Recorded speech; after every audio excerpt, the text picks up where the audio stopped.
8:48 nos acompaña en este plato de Negocios Televisión Gonzalo García, que es el secretario de Estado de Economía. Bienvenido, buenos días. Buenos días, José Antonio. Muchas gracias. ¿Cuál es la fotografía de la economía española? Está muy preocupada toda la gente sobre la economía. Vamos a hablar, es el tema principal de preocupación. Es verdad que está el tema de incendios ahora, de cambio climático, pero la economía está centrando gran parte de la preocupación a futuro.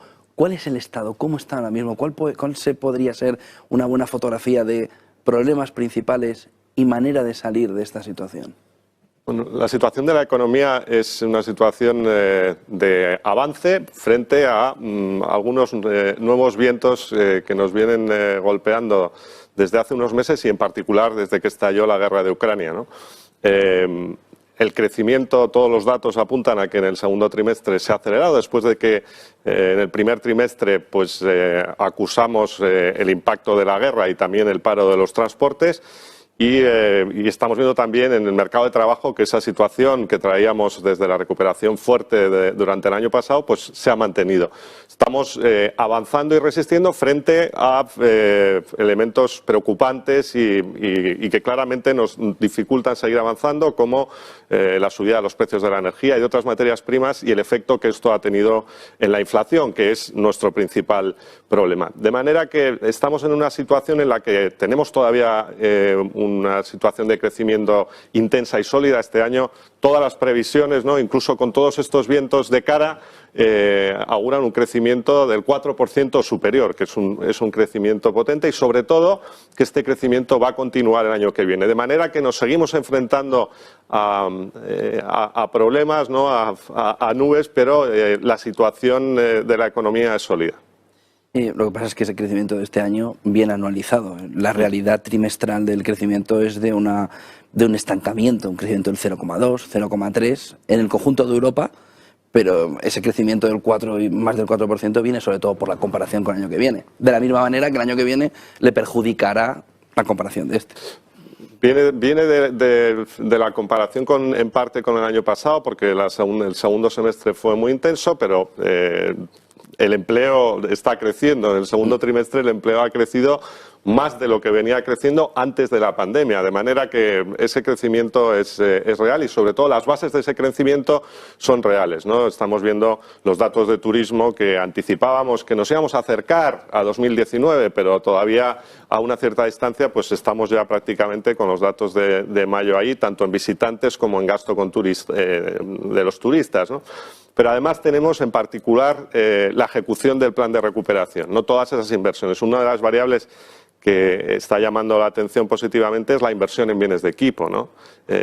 Frente a esta situación de incertidumbre general ligada a la guerra, los empresarios siguen invirtiendo, y esto tiene mucho que ver con ese programa de reformas estructurales y de inversiones que es el plan de recuperación, que alcanza ya una velocidad de crucero, ¿no? Entonces, la situación más sólida de las familias y de las empresas, el plan de recuperación y el turismo son elementos que van a seguir apoyando el crecimiento de la economía, que va a enfrentarse pues, a los elementos que ya conocemos, la incertidumbre y, sobre todo, la duración mayor de los efectos de la guerra sobre los precios de la energía y el efecto que esto tiene sobre la inflación. ¿Qué les preocupa más, un periodo de esta inflación o una recesión? Lo que más preocupa es la persistencia de la inflación, ¿no? Estamos en un momento de transformación y de evolución de la economía y de crecimiento. Está claro que todas las previsiones lo apuntan, ¿no? Que el crecimiento va a ser más bajo del que anticipábamos por el efecto de las consecuencias de la guerra y de esas restricciones que nos vienen por el lado de la oferta. Pero sobre todo preocupa este episodio de inflación alta al que no estábamos acostumbrados y que sea persistente. Durante la pandemia, el objetivo de la política económica que se logró fue que no nos dejara heridas persistentes. Ahora el objetivo fundamental es, por una parte, repartir de manera justa el coste de la guerra y, por otra, que la inflación sea lo menos persistente posible, ¿no? Todas las previsiones apuntan a que ya a la vuelta del verano vamos a empezar a ver una senda descendente, aunque estamos en un entorno todavía muy incierto, con variables que no controlamos, como el precio del gas, que se ha doblado en el último mes, y una bajada más pronunciada el año que viene, ¿no? Y por eso es muy importante que, con las medidas que ha adoptado el Gobierno, pero también, de nuevo, con el diálogo social, podamos llegar a acuerdos que nos permitan que la inflación baje más rápido y que sea lo menos persistente posible. La preocupación de esa persistencia es por una erosión de la demanda interna, que ya vimos en el primer trimestre una caída cercana al 2% y que pueda dificultar incluso la recuperación de la economía. Se van a subir tipos de interés, evidentemente, en Europa. Esa subida de tipos de interés mermará el dinero que hay en el bolsillo del ciudadano. Si a eso le sumamos una inflación disparada en el entorno del 14%, dijo el presidente 3,5 más lo que tenemos, eso da un 13,7, un 13,8. Esa erosión de la demanda interna puede socavar los cimientos de la economía y dificultar un crecimiento, aunque tengamos una creación de empleo, aunque tengamos una tasa de empleo del 13%. No es tanto el efecto directo que tiene la inflación sobre la demanda, es los efectos que tiene sobre el funcionamiento de la economía, ¿no? Afecta al poder adquisitivo, en particular de los asalariados que tienen rentas más bajas, y dificulta las decisiones de inversión. Por eso tenemos que tratar de que pase lo antes posible, ¿no? Porque la estabilidad de precios es un valor fundamental para el crecimiento y para el buen funcionamiento de la economía, ¿no? Por lo tanto, por muchas razones hay que evitar que la inflación persista. No es porque tenga un efecto a corto plazo, ¿no? Es porque nos dificulta todo el proceso de crecimiento y de recuperación y transformación que estamos llevando a cabo. ¿Cómo se puede conseguir que no sea persistente? Porque el Banco Central Europeo tiene una palanca evidente, pero no lo tiene el Gobierno, que no tiene en su mano, como hace décadas, esa posibilidad del Banco de España, una depreciación de la moneda. Es un conjunto de actuaciones, ¿no? El Gobierno ya desde hace un año ha tomado medidas para reducir prácticamente al 80% los impuestos que gravan en la energía. Y esto es muy importante porque parte del efecto que hemos visto posteriormente en los precios viene de la traslación que hacen las empresas de las subidas de costes. Por eso hemos incidido desde el principio en frenar la subida de los precios de la energía, que es un input que utilizan después las empresas, ¿no? Por supuesto, una parte de la respuesta a la inflación es la política monetaria, aunque hay que recordar que estamos en una situación en que la inflación viene de factores exógenos que son en gran medida de oferta, sobre todo en Europa. En Estados Unidos, como sabéis, la situación es distinta. Y luego tiene que haber también una implicación de los agentes sociales, ¿no? Hasta ahora hay poca evidencia de efectos de segunda ronda, es decir, de que tengamos una dinámica interna de márgenes y de salarios que alimenten la inflación. Pero hay que evitar esos efectos de segunda ronda. Por eso hemos vuelto a convocar a los agentes sociales para impulsar ese pacto de rentas que estuvo cerca y que todavía no se ha alcanzado y que nos parece fundamental, ¿no? Porque esto de nuevo vuelve a ser una tarea colectiva. Por supuesto, al Gobierno le atañe la dirección y la mayor responsabilidad, pero ese pacto de rentas que dé un horizonte de estabilidad para que no suban los márgenes empresariales, para que los salarios puedan evolucionar de manera moderada, pues es fundamental para alcanzar el objetivo, ¿no? Y es este gráfico, porque nos marca un poco una oportunidad perdida. 2019, esa unión de l'Hospitalet, ¿no?, de Girona con Francia se para y ahora mismo, 3 años después, no contamos con la opción de que España, que tiene un potencial bestial de regasificación, nos lo está diciendo toda Europa, pueda conectar con Francia más que por País Vasco y por Navarra, para darle electricidad a Francia y España convertirse en una potencia energética a través del gas a nivel europeo. Y sin embargo, España decidió devolver una ayuda del 50% para construir la parte final del gasoducto. Hemos perdido una oportunidad histórica, ahora que se ve con perspectiva 3 años después, devolverle a Europa el 50% de esa obra por no ver que el gas natural sí que podíamos ser competitivos los españoles. Bueno, como se muestra muy bien en el mapa, nosotros tenemos una infraestructura gasista muy potente que ahora nos está sirviendo para tener una capacidad de aprovisionamiento mucho más diversificada que tienen otros países. Lo que ha sucedido en el último año y medio era difícil de prever en 2020 cuando teníamos unos precios del gas muy bajos y en principio el gas es una tecnología, es un combustible que todavía fósil que no es, digamos, no se anticipaba que fuera el futuro, ¿no?, del sistema energético, pero por supuesto que en esta situación España tiene que convertirse en un hub de entrada del gas. Las interconexiones vienen siendo una aspiración sistemática, no solo de este gobierno, sino de gobiernos anteriores, pero para las interconexiones se necesitan los dos lados, ¿no? Lo importante es que ahora estas interconexiones van a ser una prioridad. Y que además se van a acometer en parte con fondos europeos. La Comisión Europea, como parte de la respuesta a las consecuencias económicas de la guerra, ha lanzado el programa de REPowerEU. Uno de los objetivos fundamentales de este programa es acelerar las inversiones en interconexión, de manera que vamos a poder llevar a cabo esas inversiones. Habrá que hacerlo rápido, como todo el resto de medidas estructurales de respuesta a las consecuencias de la guerra, el desarrollo de renovables, el autoconsumo, la eficiencia energética. El plan lo teníamos ya en marcha, en ejecución, pero hay que acelerarlo. Y las interconexiones, sin duda, son una parte de ese plan de respuesta. Ahora mismo, en la inflación tan elevada que tenemos, beneficia dos cosas. Beneficia la reducción de la deuda del Estado y beneficia también a una situación en la que la inflación elevada mejora la recaudación, mejora la tributación. Ahora mismo estamos en récord histórico de tributación. ¿No se puede reducir esa tributación para darle un poquito más de dinero al bolsillo del ciudadano que lo está pasando ahora mal, y no solo ayudas concretas como hemos visto con la energía, el recibo de la luz, la exención ibérica que nos viene desde Europa? ¿No se puede hacer un poco más para que el Estado recaude menos y se reparta libremente ese dinero en el bolsillo del ciudadano? Por ejemplo, antes comentaba la reducción de la factura de la luz. ¿Por qué no se hace algo parecido en la factura de la gasolina y del diésel? No simplemente con los 20 céntimos, sino reduciendo la tributación. No es necesario que sea el 50% en un tiempo prudencial para que haya dinero en el bolsillo de los ciudadanos. ¿O tienen miedo a que eso pueda repercutir en la inflación?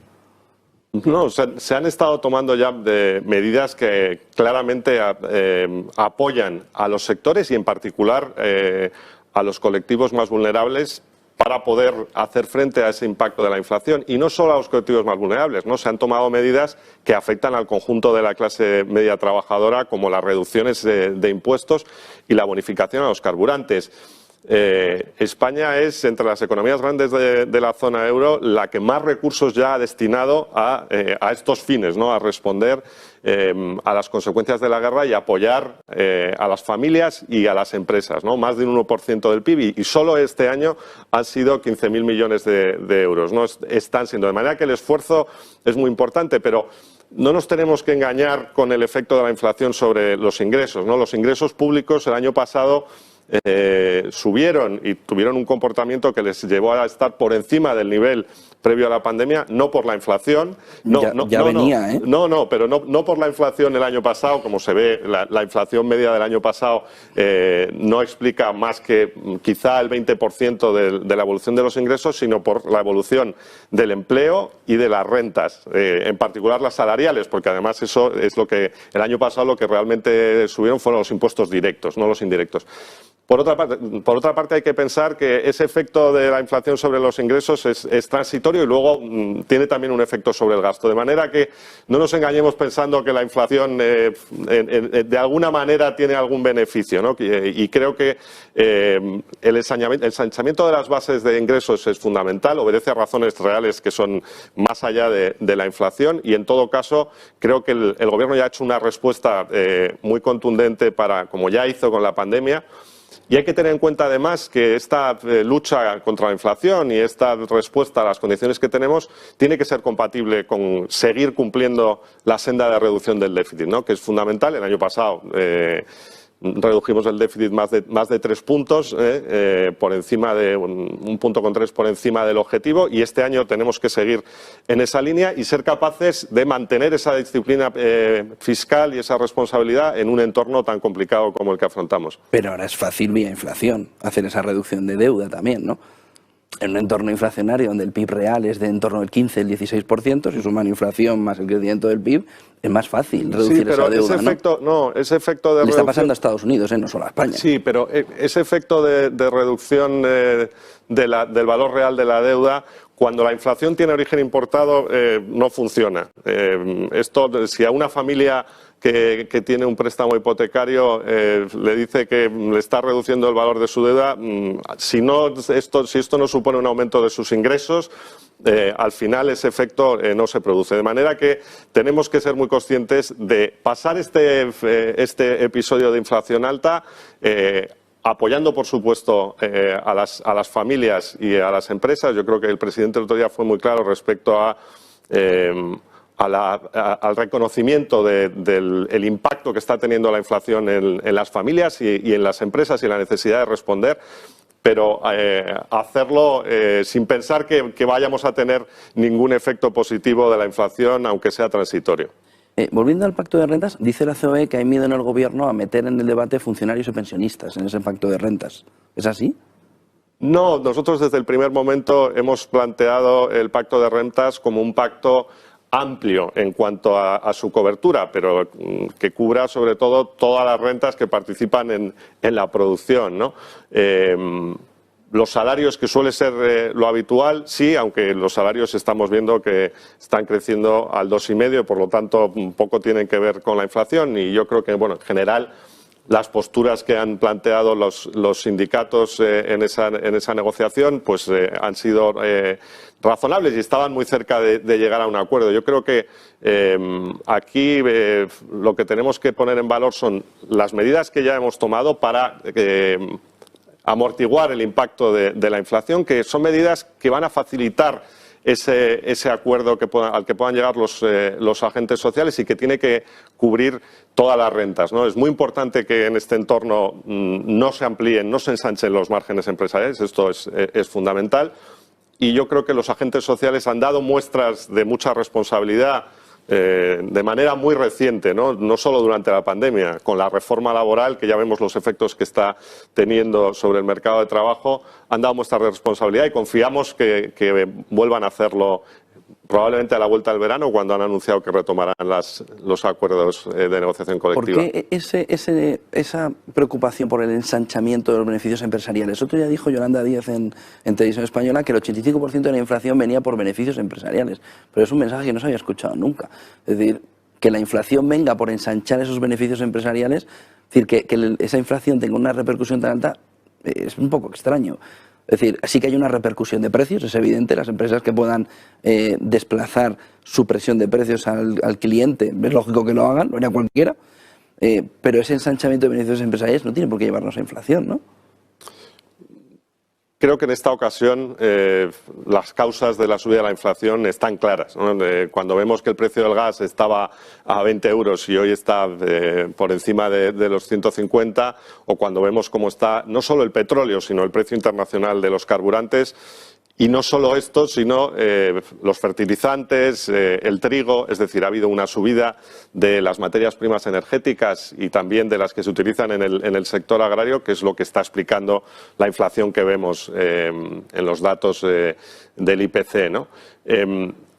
Los márgenes, en términos generales, como le decía antes, no tenemos evidencia que estén explicando de manera significativa la inflación, como en ningún caso los salarios. Eso no quiere decir que en algunos sectores, en los cuales una parte de sus márgenes dependen de los precios de las materias primas internacionales, sí que se haya producido un ensanchamiento de márgenes, ¿no? Pero por eso insistimos mucho en la necesidad de evitar esos efectos de segunda ronda, que sí está en nuestra mano evitarlos. Esto tiene que ver con cómo digiere la economía española ese impacto exterior de los precios de las materias primas, ¿no? Y creo que eso es muy importante en la respuesta que tenemos hacia el futuro. Pero los beneficios caídos del cielo en la energía se entiende perfectamente, pero ¿a la banca? ¿Por qué la banca se ha metido en todo este embrollo de beneficios caídos del cielo cuando una subida de tipos de interés del Banco Central Europeo es lo más normal y ha estado penalizada por la bajada de los tipos de interés en las últimas décadas y nadie le ha dicho que haya perdido beneficios? ¿Por qué la banca está en todo ese lío? Si echamos la vista atrás, la banca ha estado no solo en beneficios, ¿no? Ha estado en una situación, remontémonos, ¿no? Un ciclo financiero muy alto en el que efectivamente tuvo muchísimos beneficios privados que luego se convirtieron en pérdidas públicas, ¿no? De manera que creo que esto hay que mirarlo con cierta perspectiva, ¿no? En este caso, en la situación actual, el sector bancario no es de los que está sufriendo las consecuencias de esa subida de costes por su actividad, y además ha sido un sector que ha salido reforzado con medidas de apoyo público, por supuesto las posteriores a la crisis financiera, También durante la pandemia, las medidas que se han tomado para facilitar la financiación empresarial pues, han tenido un efecto positivo sobre el riesgo de crédito y sobre los balances bancarios y, por tanto, es lógico que hagan una contribución en un entorno como el que tenemos actualmente. Pero es castigar a todo el sector por unos pocos que pidieron ayudas públicas. No estoy hablando. No estoy hablando de las ayudas públicas. Estoy hablando que es un sector que no está afectado por esas grandes subidas de costes que están teniendo otros sectores y que, como consecuencia de ese impacto en la inflación que nos viene de fuera y el efecto de la subida de tipos de interés, va a tener una subida significativa de los beneficios, ¿no? Yo creo que el tema Pero por los tipos de interés. Bueno, sí, pero sí, lo que pasa es que la subida de tipos claramente se ha acelerado, ¿no? Con el detonante ha sido ese efecto exógeno de la inflación que está para el gran conjunto de empresas y de sectores tiene efectos negativos y hay algunos sectores que tienen efectos positivos. Y creo que, bueno, el tema de la fiscalidad empresarial es más amplio que todo esto, pero creo que tiene todo el sentido que en este entorno tengan una contribución adicional. Para terminar, hay una reducción de la deuda, evidente, pero hay un encarecimiento de esa deuda cada vez que se renueva por ese movimiento de tipos hacia arriba, cada vez que hay que renovar. Además, el Banco Central Europeo, con ese mecanismo de antifragmentación que se va a proponer el jueves ya con más detalles de cómo se comprará esa deuda, pero aún así, a pesar del mecanismo de antifragmentación, las renovaciones de esa deuda van a ser más caras, por lo que se encarecerá la deuda, ¿no? Bueno, la deuda se ha encarecido, es algo que anticipábamos, ¿no? El Tesoro lleva años alargando la vida media de la deuda, es decir, lo que estamos haciendo es cerrando durante más años tipos de interés bajos, ¿no? Tenemos un coste medio de emisión que terminó el año de 2021 en 1,6, una de las cifras más bajas históricas.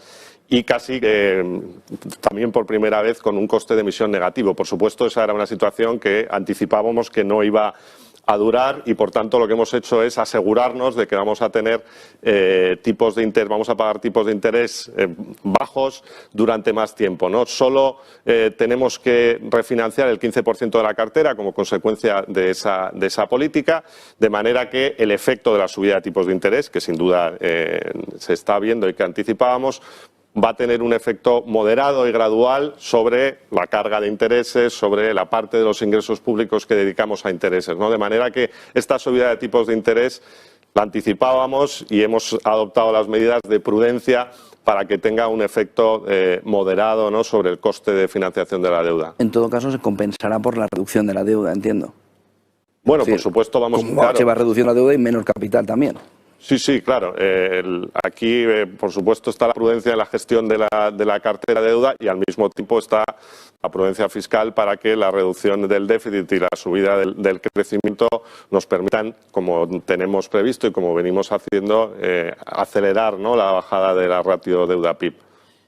Solo una pregunta más. Mecanismo antifragmentación. Sí. ¿Cree usted que se perpetúe esa intervención del Banco Central Europeo sobre la deuda periférica puede ser bueno para la economía? ¿No es mejor dejarla durante un tiempo intervenida, pero luego volver a dejarla libre? ¿Es bueno que estemos intervenidos Italia, Portugal, Grecia, España? Vamos a ver Francia, que también se le está disparando mucho, en un mecanismo antifragmentación donde al final el que lo sigue comprando todo es el Banco Central Europeo.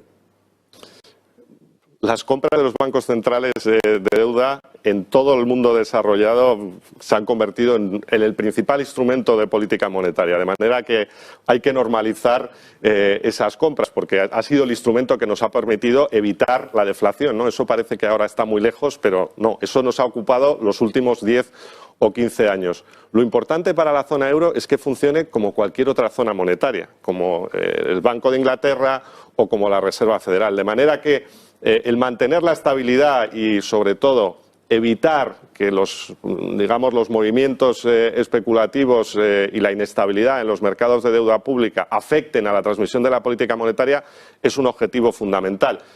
Simplemente creo que aspiramos a que en la zona euro funcione como cualquier otro banco central, que no deja que esa inestabilidad en el mercado perturbe la transmisión de su política monetaria, ¿no? Ahora el Banco Central Europeo ya lo ha anunciado, ¿no? Se reúne el jueves y va a anunciar este instrumento. La orientación es de subida de tipos de interés. Bueno, pues esos movimientos no tienen que quedar ni amplificados ni debilitados por lo que pueda pasar en la dinámica del mercado. Yo creo que esa es la orientación y esperamos que ese sea el sentido del instrumento que anuncie el Banco Central Europeo. Por lo que contento el Gobierno con ese mecanismo antifragmentación. Todavía no lo conocemos, pero estamos seguros y confiamos en que el Banco Central Europeo va a seguir garantizando por la estabilidad y la transmisión uniforme de la política monetaria en la zona euro, que es muy importante. Pues muchísimas gracias por atendernos, Gonzalo García, secretario de Estado de Economía, y mucha suerte en este año, que la necesitan todos los ciudadanos, en acertar el Gobierno en las medidas para intentar paliar todo lo que se está viniendo encima, ¿no?, del ciudadano. Gracias, buen día y buen negocio. Muchas gracias, José Antonio.